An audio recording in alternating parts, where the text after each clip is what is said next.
request to be on our opening ceremony, so I have asked Diana to lead us in a prayer, and Lyle Vance will lead us in the pledge. And we will be praying. If somebody's uncomfortable with that, you may step out and join us in a moment. Otherwise, Diana, please. Our dear Heavenly Father, as we gather this evening, we give Thee thanks for the many blessings that are ours, for the opportunity we have to live in this country of freedom, and where we are free to worship and free to run our government as we see fit.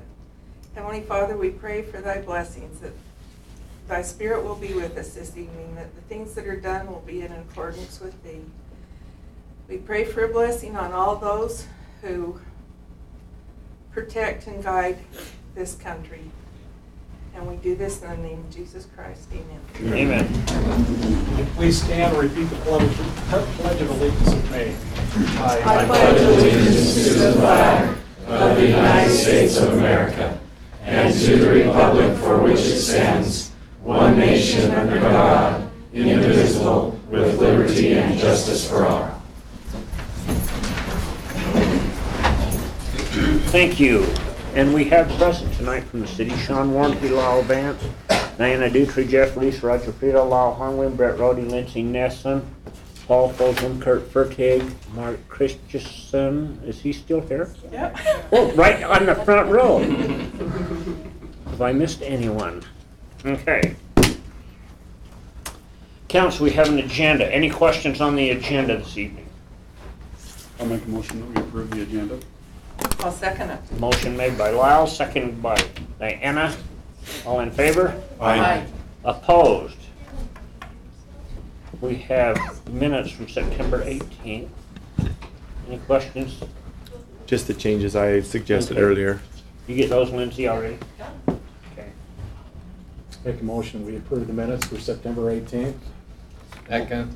Motion made by Lyle Vance, seconded by Jeffrey. All in favor? Aye. Opposed? Proclamation declaring 2018 a Domestic Violence Awareness Month.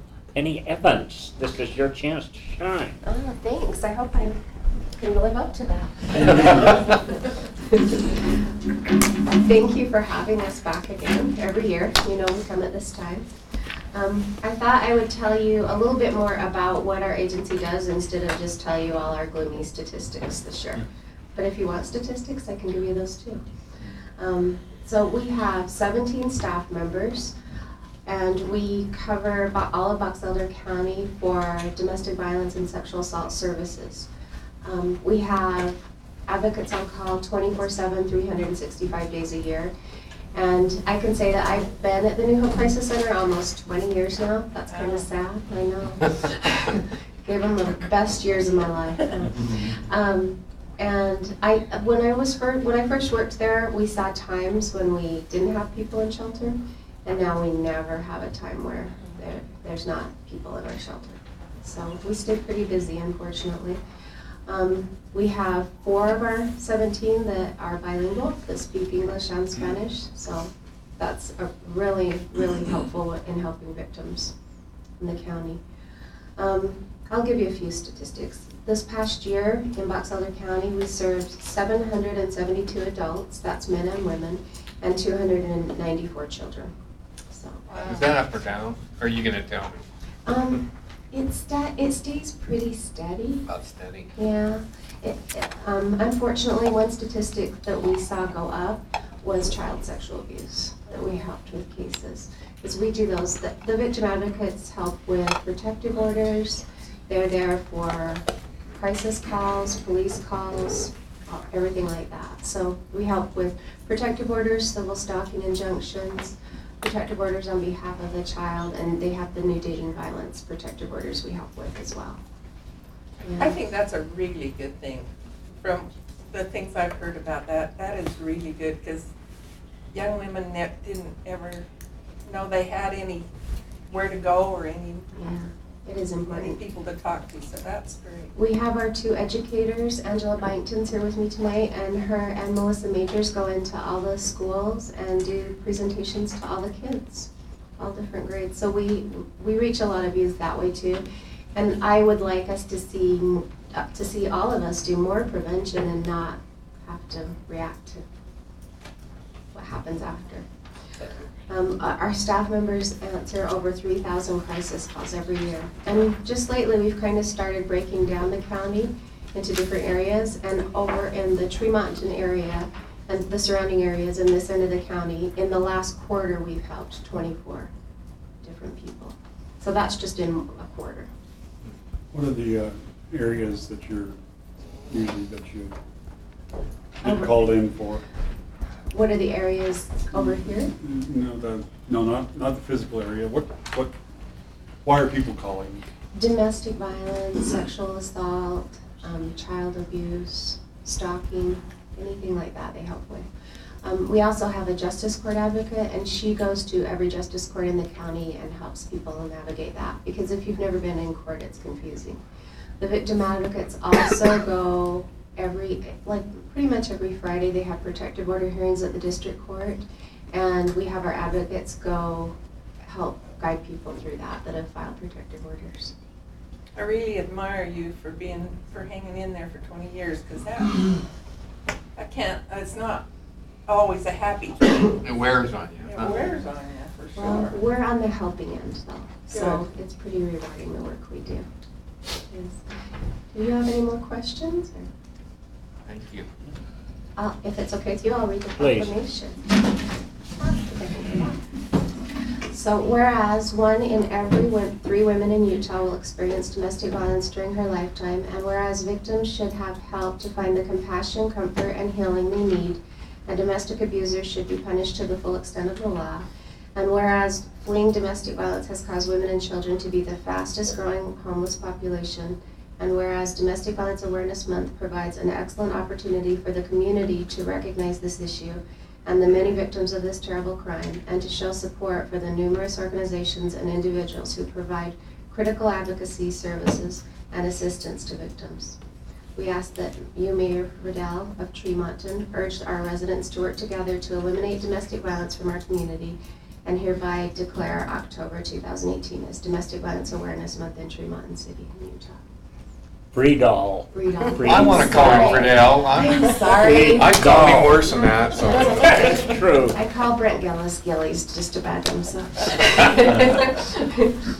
Thank you. Council.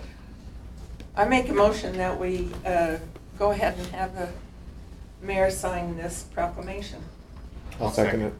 Motion made by Deanna, seconded by Jeffrey and Brett. All in favor? Aye. Opposed? Hey. And since we are efficient here, You guys have we have a, does she get both of them? just one. Just one of them? Which one do you want, the yellow or the? I'll take one. Okay. Thank you. Thanks you Thank guys you. for all Thank your you. support. Appreciate it. We couldn't do it without all of you and the community. We have really good community support around here, so we appreciate it. And we appreciate our relationships with law enforcement. They do a good job. Thank you. Thank you, Penny. Thank you. Cash Achieve, Terrell Warren, I guess, is it Terrell? Terrell. Terrell? Terrell. Terrell. You Terrell. messed up too. Terrell. Victim Services Director, Terrell. Yes. Well, I'm not going to take much of your time. My name is Terrell Warner. I'm with the Cache County Attorney's Office. I'd like to comment about what Penny said, some of the comments that she made. It's so important. Domestic violence is everywhere. And the Cache Achieve program is actually, it's about 2 years that I've been working on this, and it started with domestic violence cases. So I appreciate you recognizing Domestic Violence Awareness Month and signing that proclamation. In northern Utah, we have a lot of domestic violence. I've also been in the profession more than two decades, and so it's been a long road. Cache Achieve is a program that we started. It kind of started with trying to figure out with domestic violence cases where a lot of our domestic violence was caused by financial issues, for example, or substance abuse issues. And we saw a lot of substance abuse problems that were going on because of mental health issues. And one of the things that we noticed over the years that in court, we will have a defendant come to court, and a judge will order that defendant to get a job. Well, if you don't have any skills or trade or any understanding of a specific skill, your chances of getting a job that will provide a living wage are pretty few and far between anymore. Times have changed, and in the past 10 years, having a skill or a certificated trade is really critical, or an education of some sort is really critical to having a living wage.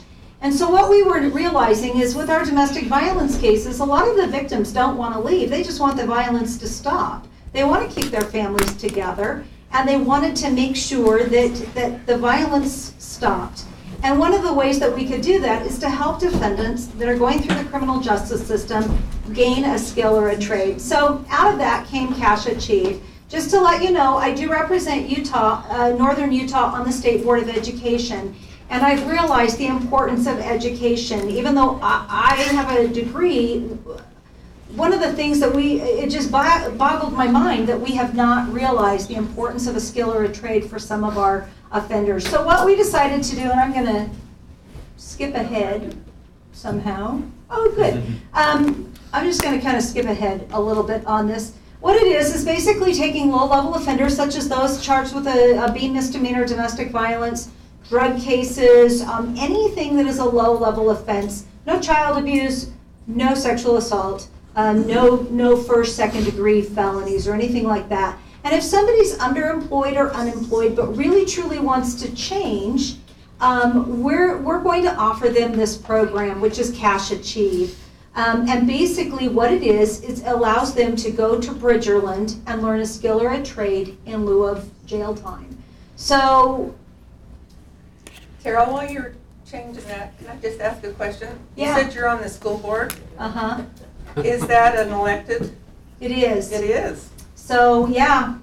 So this came out I went to a conference about 2 years ago, and I heard Saul Kahn from Khan Academy talk, and he said, we are in a desperate part of our nation in that people don't have a skill or a trade. We have pushed education to go to college. You got to go to college. You got to go to college. You have all these people graduating from college with debt, and we have a ton of skilled labor positions that are unfilled. So I went back from that, and I went, what can I do with that in the criminal justice system?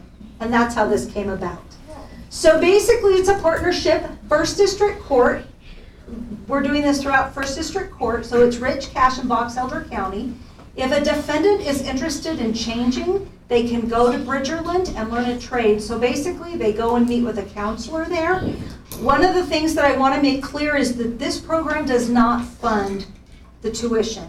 I can't do it for victims, and I certainly didn't feel comfortable doing it for defendants if I can't do that for victims. So a defendant, an offender going through the criminal justice system, needs to figure out a way to pay for it. There's Voc Rehab, there are Pell Grants, there are private scholarships, so there are scholarships out there where people should not have to pay for it.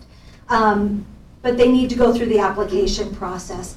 If they go through this program and they graduate and they go to any counseling, so let's say I'm a domestic violence perpetrator and I go to Bridgerland and I become a medical assistant, I still need to go through domestic violence counseling. Okay, so I want to make sure we're still putting them through substance abuse. It's just not having them go to jail. So, oh good, thanks. So some of the wraparound services that we give to victims, we applied this to defendants as well. Are there financial issues? Well, then we have a partnership with Utah State University. Is there do they need counseling for gaming or substance abuse, domestic violence? One of the things also that I've learned on the State Board of Education is that it's really critical that kids are in school. So we added a clause in there that if a child lives in the home where somebody's going through this program, that child needs to go to school 90% of the time. Because we know that for less than 90% of the time, so let's say somebody goes to school 60 or 70% of the time, the chances of them dropping out eventually go up. They skyrocket. That statistic skyrockets, and your chances of graduating go down the more school that you miss. So we added that clause and added that they need to go to parent-teacher conferences, IEPs, or 504s. So let's talk about some of the other things that we decided. One of the things that we're seeing in our justice courts is that today a justice court judge can impose community service in lieu of a fine. That's going to have a financial impact on your justice court. Because if we don't have defendants paying that fine, your justice court won't have as much money. So one of the things that we're doing is saying you got to pay your justice court fine of some sort so that the court is not, every city is trying to run a court just about, and that is going to have a financial implication if we take that fine away.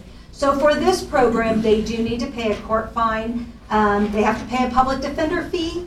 And we believe that this is helping victims. We ran this by some focus groups with victims, and they loved it because they're having to pay restitution.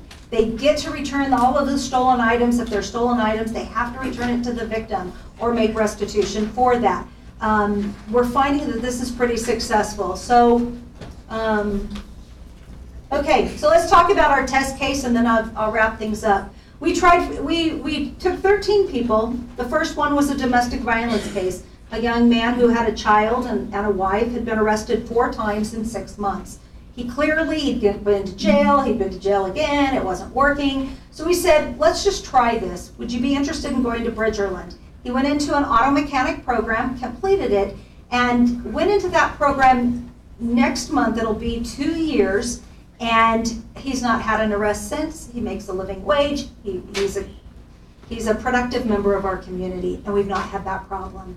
So we figured with the incarceration amount, so the average person is going to get 10 days on a low-level offense. That's $86 a day. So it's saving $860 per person.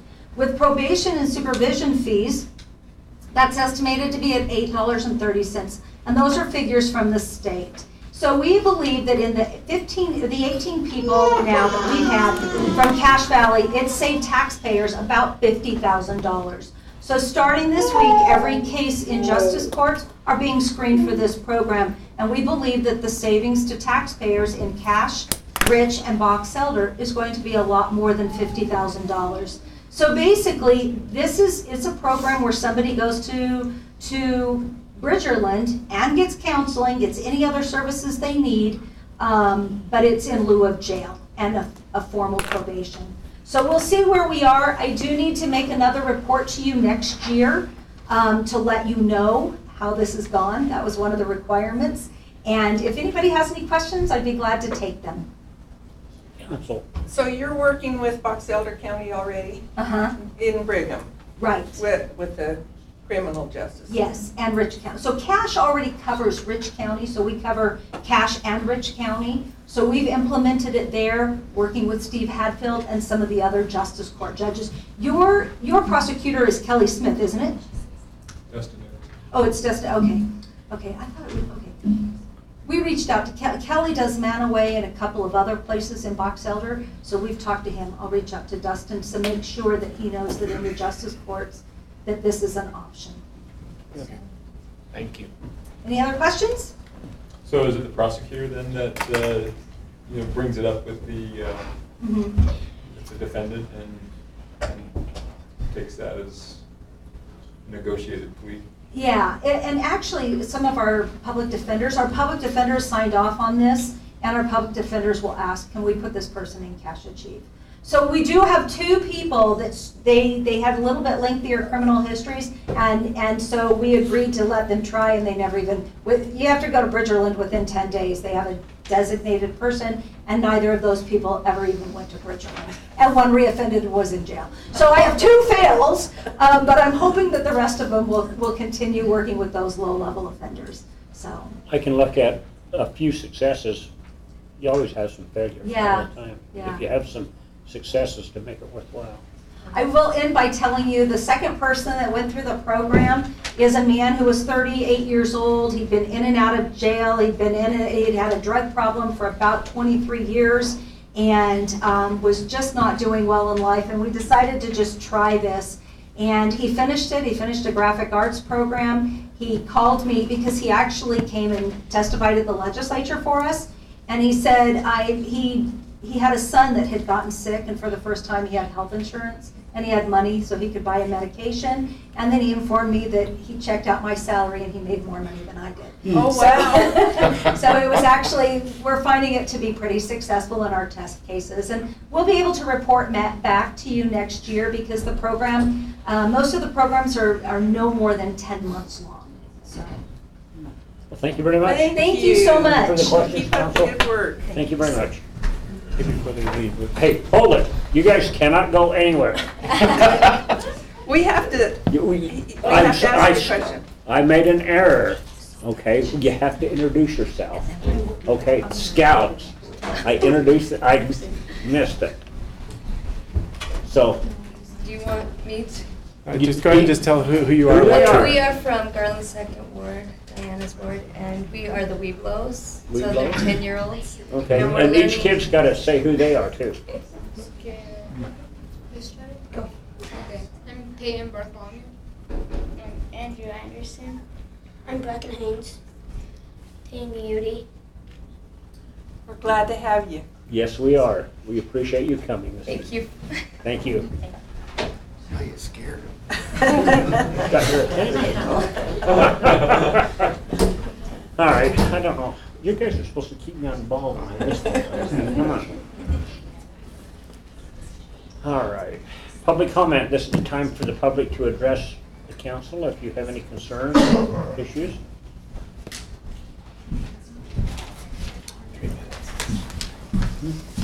3 minutes. 3 minutes. So we have to talk really, really fast. I'm Tony Blankenship. Christian Blankenship. You want to start first? No, go ahead. Okay.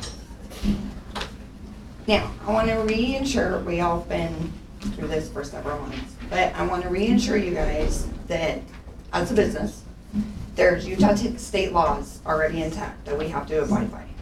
And also state laws from the health department that we have to abide by. Plus, as a business, we have policies that are in place that everybody has to do paperwork like they do at the medical office. Everybody gets ID'd before they even get tattooed. So, as a business, we have policies that we abide by. We're happy with the conditions.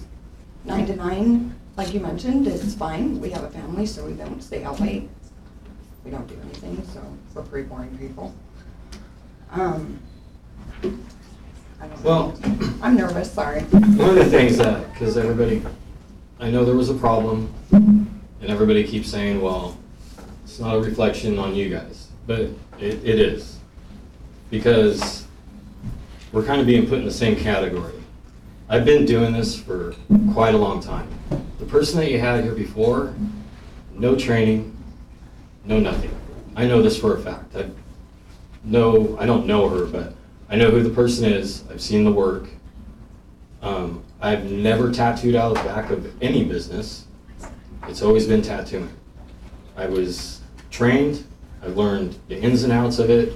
I'm still learning. You never stop learning in this industry. It's art. So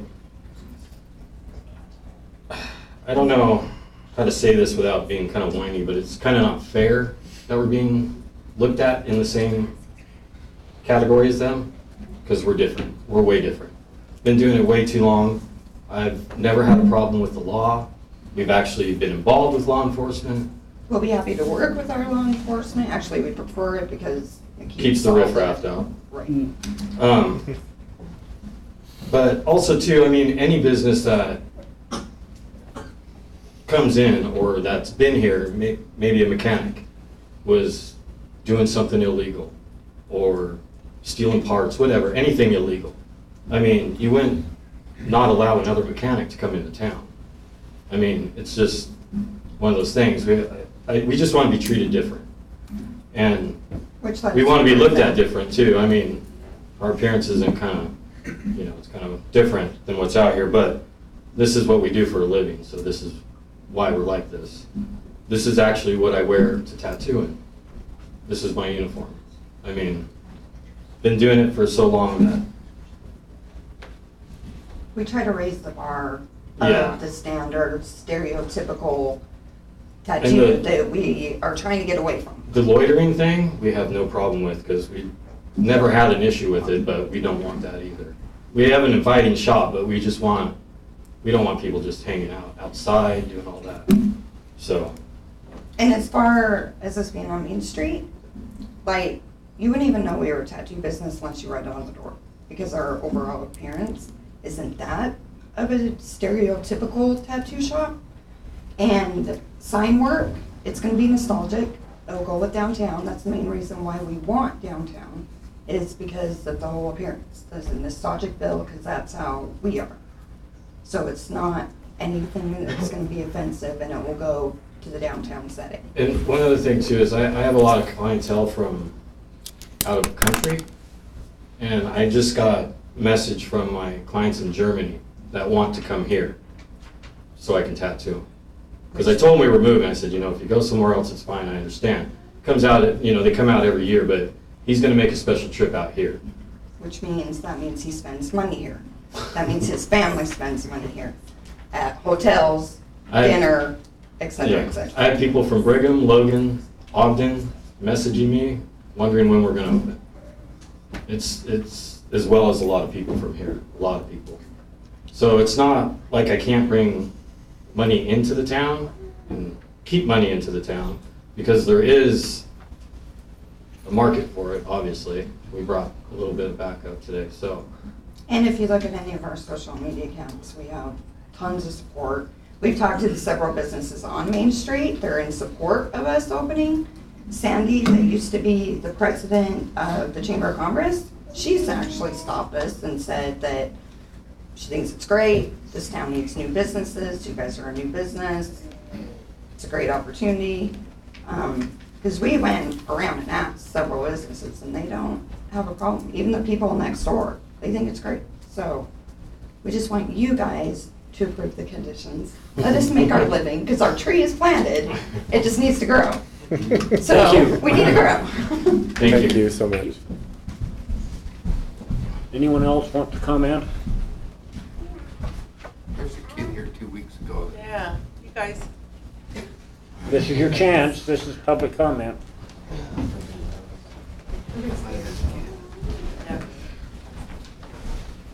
Is this that guy?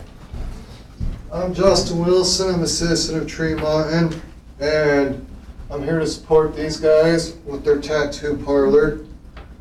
And I've got realizing on Sunday afternoons when I go to drive down to go to McDonald's, take my kids out for breakfast or dinner, you've got a bar that sits right across the street from a church that's just recently opened up here in Tremonton. And you've got the vape shop that's literally less than a block away from a church. And to my perspective, is I see it that I've got tattoos myself, and me and my wife has been one of those people that's been in touch with these guys because I want some more art done on me. And I'm just trying to put it out there that, somebody may have messed up something for somebody else to bring in a business in here, but I was realizing, like the last meeting that you guys said, we need more businesses in Tremonton. And with as many people as there is out there that gets tattoos done, and a lot of them ain't criminal. A lot of people out there ain't criminal of it. A lot of people, sees artwork as an art, and that's all I have to say. Is just to put my point out there that there is a bar that's across the street from a church that has just barely hit Tremonton. And that's all I have to say about it. Just thought I'd, stand up and support these guys and let you guys know that, it's not fair that you guys can have a bar across the street from a church. And I think something needs to be done about it. Thank you for your comments, sir. You're welcome. Anyone else?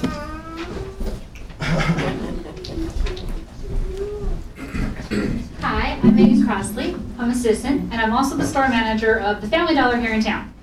And I've been in contact with these guys as well. And I actually have customers coming from the LAD, because they don't like the Family Dollar out there, coming into town to spend money at my store, and they've also said that if the tattoo place opened up here in town, they would bring even more business to Tremont. They come here for the vape shop, they come here for Family Dollar, they had more options, they would definitely be coming to get more ink and more money into our city. Thank you.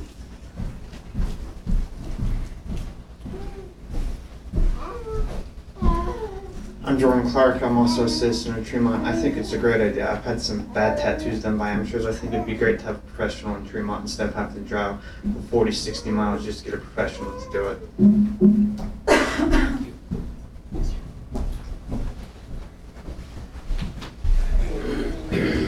My daughter's forcing me up here. I'm Justin Nicholas. We are citizens of Tremonton. We live right behind Crumps. And we are here to support these guys.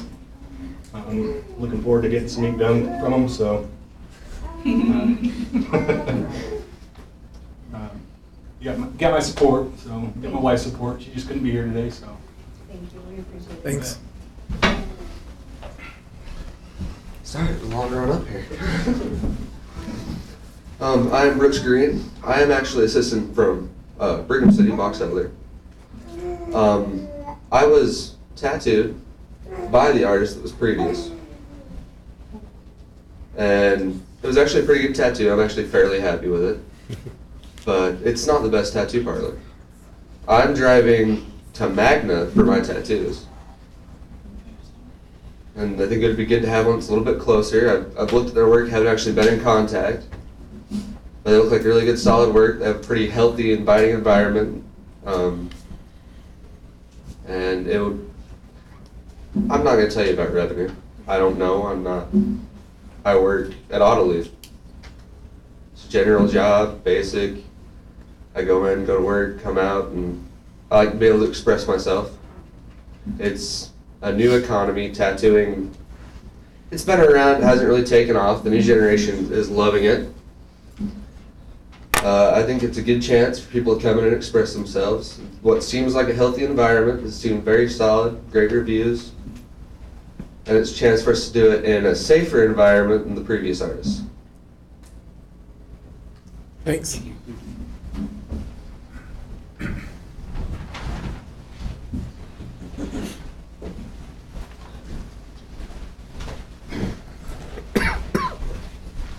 Good evening, I'm Jen McNally. I work at the Grill. I don't represent the Grill, but I do represent local business, and I'm excited. I've lived here, I moved here from Las Vegas 9 years ago, and in the 9 years I've lived here, I have witnessed a lot of growth. It's exciting, and I support these guys. I think it's exciting to have a tattoo shop potentially here, and I support them. I support any growth, any progress, and I think a lot of people agree with me on that. Thank you.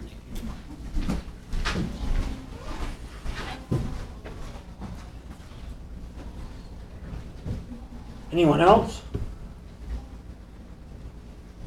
Thank you for your comments. Appreciate it. Actually, this is really, there's a good thing about this because we've never had this many public comments. Yeah, we like the full house. For several years.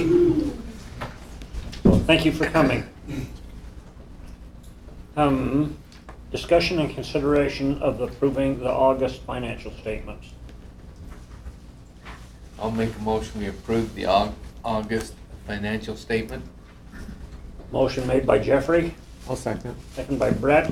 All in favor? Aye. Opposed? Discussion and consideration of approving the August warrant register. Questions on it? I'll make a motion that we approve the August warrant register. I'll second it. Motion made by Lyle Vance, second by Diana. All in favor? Aye. Opposed? Discussion and consideration of adopting ordinance number 18-14, amending the Tremont City Land Use Code, Title I zoning ordinances, Chapter 1.08, commercial and industrial zones, zone districts to allow tattoo businesses as a conditional use within the commercial district and the commercial highway district, creating sections 1.19.070 tattoo businesses, regulations in chapter 1.19 supplemental regulations. Council, what do you want to do? I want to make a comment. Please make a comment. And then I'd like to make a motion. I've been thinking a lot about this, and I've talked to a lot of people. Most of it, I'd say, for me, most of it's been positive. Of course, I'm sure it's the way it's approached, and you know, we get different responses. But I'm reminded of the show Footloose, and you know, and I think, oh, well, that's fiction, but that was really after a real story. It was a true life story in Elmore City, Oklahoma. And this group of teenagers wanted to dance, and the whole town was against it, you know. And it's important that we realize that as far as, and as funny as it sounds that they were restricting dancing, to that group of people, it seemed wrong. Okay, and that's okay to feel that way, you know, and it's okay for those teenagers to feel that they want something more. So you can't wrong any specific group of people for what they feel is right, what is right. But I think that we, as city council, represent not only the majority but the minority as well. About 40% of millennials are in the United States are tattooed right now. About 30% of all Americans. So it's a fairly growing industry, and so I think that. And this map that I sent out earlier, Lyle, you had asked if it doesn't really strictly just put them on Main Street. There's a couple little offshoots where they wouldn't have to be just on Main Street. So it's not just the strict Main Street corridor that says they can't exist. So I would like to put forward a motion, unless anyone else has any comments. Any further discussion before you do your motion? I'd like to wait and hear his motion first. All right. Okay. So bear with me. I would like to make a motion that we adopt, what's the ordinance number? 1814. 1814 with the following uses or conditional uses. And they're listed in the document, but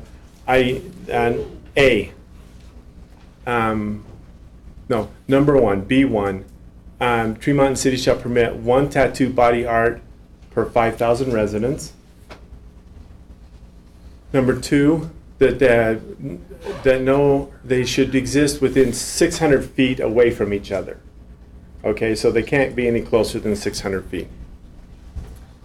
The next one, Bear River Health Department license and permits. The tattoo art business shall obtain and comply with all the requirements of the Bear River Health Department licenses and permits. That's obvious. Hours of operation, I suggest they go from 9 to 9. So they're able to open at 9 in the morning, but they're closed by 9 p.m. The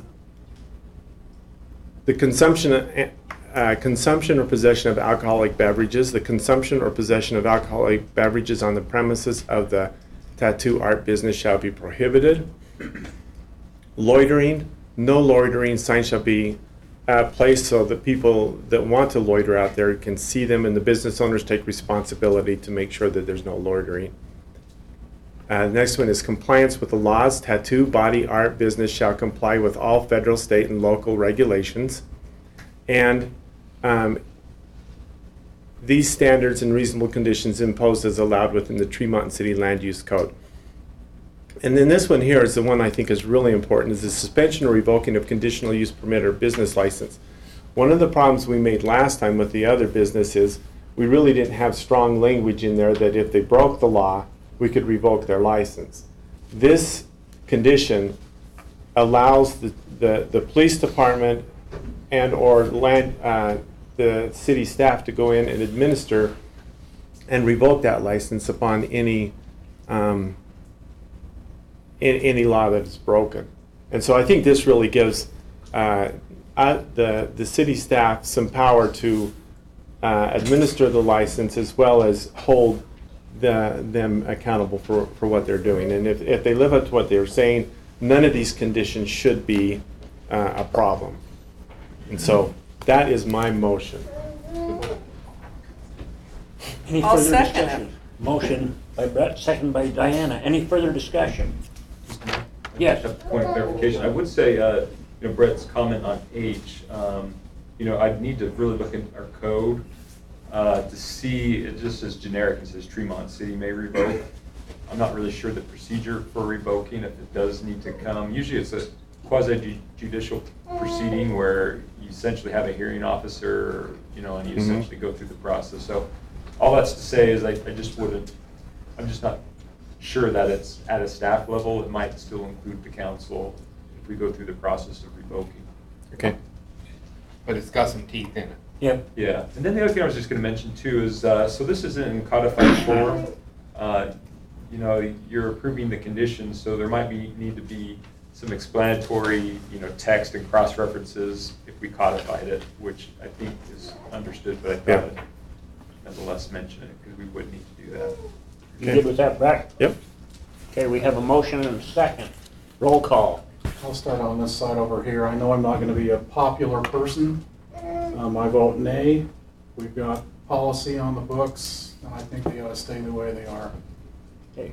Diana, aye. Jeff, aye. Lyle H. aye. Brett, aye.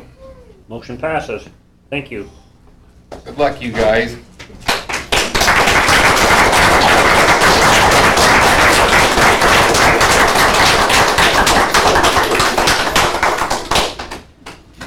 Discussion and consideration of approving ordinance 18-15, amending the use and term Land Use Authority Board, LAUB, within Tremont City Land Use Code to Development Review Committee. Any further discussion on this one? I'll make a motion. We've discussed this in our previous meeting, and if there's no other comments, I'd like to make a motion that we adopt ordinance number 18-15. Motion made by Lyle. Second. Second by Jeff. Roll call. Lyle Vance, aye. Diana, aye. Jeff, aye. Lyle H. aye. Brett, aye. Thank you. Discussion and consideration of approving ordinance 18-16, amending the Tremont City zoning for the Canico Minor subdivision from commercial highway to residential R120. I move that we approve the ordinance 1816 and amend the Tremont City zoning. I'll second it. Motion made by Diana, seconded by Lyle Vance. Any further discussion? Roll call. Lyle Vance, aye. Diana, aye. Jeff, aye. Lyle H. aye. Brett, aye. Thank you. Calendar items? Review of calendar? I think we Anything did else, that. Sean? We already did that. Anything else we need to talk about in this meeting? Past assignments, I don't think. Just remember to do your homework, and then I'll send this information to you so that you have gotta it. remind us occasionally, because we don't do very well. I'll have Lindsay send a text out every day. Oh, no, let's not overdo it. Okay. City manager. We discussed, the city does have a grant. In order to realize the benefit of the grant, we do need to move forward. The deadline for the grant is September of next year, so we have a year to finish the grant. And I'm sorry to mention what the grant's about. It's about developing a trail down to the river bottoms. Lindsay, if you could slide down to a map. So September is Next year. the last time, we should have it done by September. I've got a lot of people asking. Yeah, when you we too. do it. Good. Yes. So what we're hoping to do is bid it out this winter. And we're hoping that because of the season that we'll get some good bids and then essentially award the bid during the winter time and then allow the contractor to construct it with the deadline needing to occur before our grant deadline. So this is the trails down in the Malad River bottoms. This is roughly 6 north and 5th east. Yeah, yeah. What road are you on? I'm 570. Okay. Yeah. 60, yep. So we've already started some of the improvements. There's a bathroom up on top with the parking lot area and a trail that leads down the hillside and a boardwalk that crosses some of the wetland area.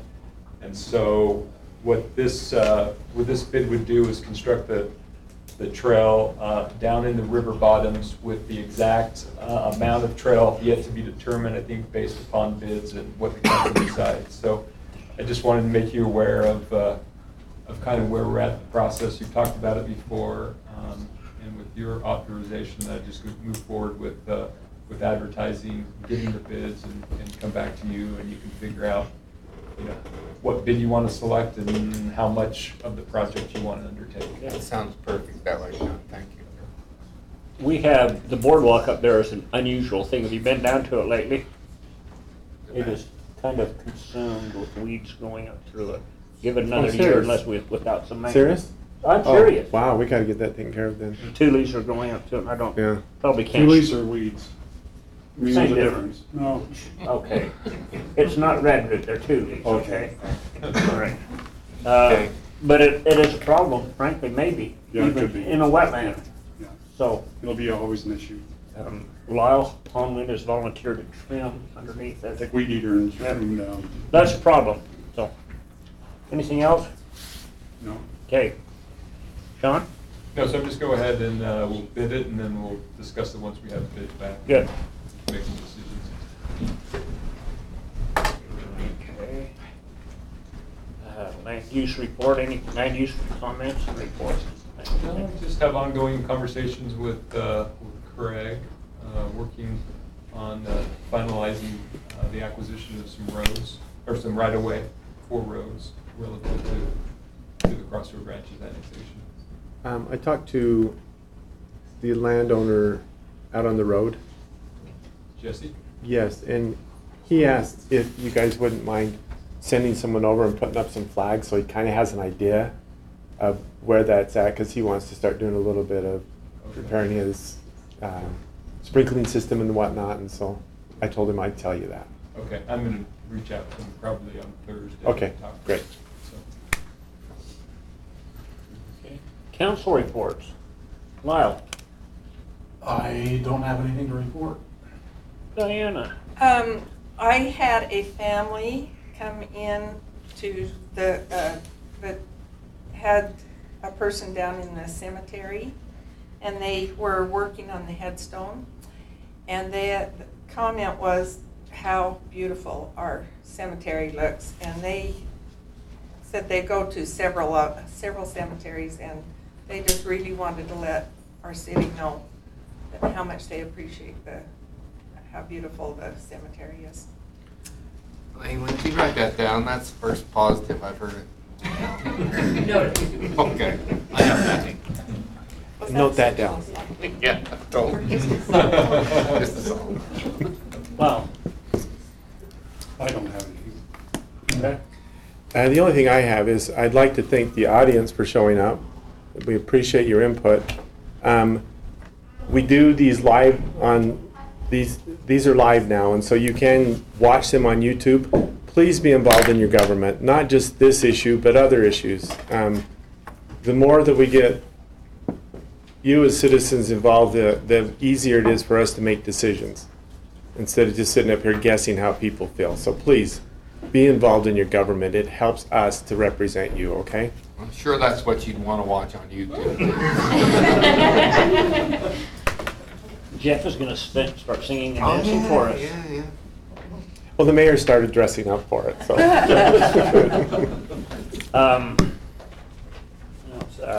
One thing, there is a kind of an interesting and related to one of the comments earlier. There's a job fair Friday out at West Liberty. Yeah. And anybody that was interested, it's a big deal. So, I think they have a hard time fulfilling all the jobs that they have in mind for our valley. So. Well, I think this valley has a hard time filling all the jobs I right think they now. do. It's amazing. I don't understand it, but it's true. I think I have nothing else, so. We have closed session stuff, Sean? RDA. Yeah, yes, we do, actually. You want to do that before the RDA, or? Yeah, we probably better, because we'll close this meeting out eventually. Okay. I think I move we go into closed session. Motion made by Diana. We need to adjourn this one first. So we'll go into closed session and then we'll adjourn come it. out Okay. and then I- adjourn it. Okay. Okay, we have a motion. I'll second that. Second by Lyle and Jeff. All in favor? Aye. Opposed? Gotta go, guys. Thank you. Thank you. Thank you for coming. Just looked up my job description. What was that? Thank you, forgot to run. Oh, I forgot something. Oh, I forgot the reminder to put nameplate. It's probably a good thing, huh? Might be a good thing. Oh, that's something else. Yeah.